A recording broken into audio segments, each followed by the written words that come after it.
सांगलीत एकावर जीवघेणा हल्ला, खून प्रकरणातील अल्पवयीन तरुणांकडून प्रकार.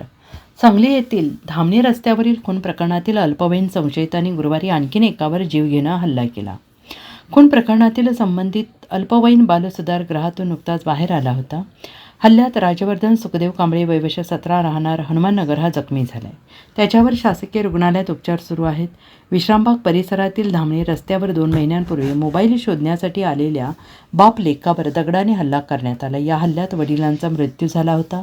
डार्क स्पॉटवर झालेल्या घटनेनं खळबळ उडाली. या भागातील नागरिकांनी पोलीस ठाणे आणि अधीक्षक कार्यालयावर मोर्चा काढत संशयितांवर कारवाईची मागणी केली.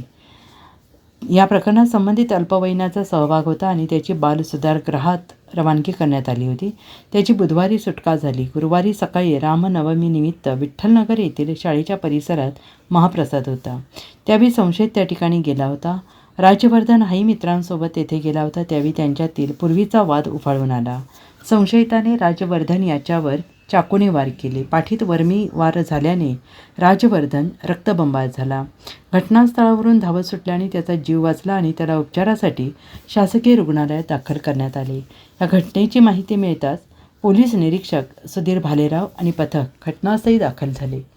Bureau report SBN Marathi, Sangli.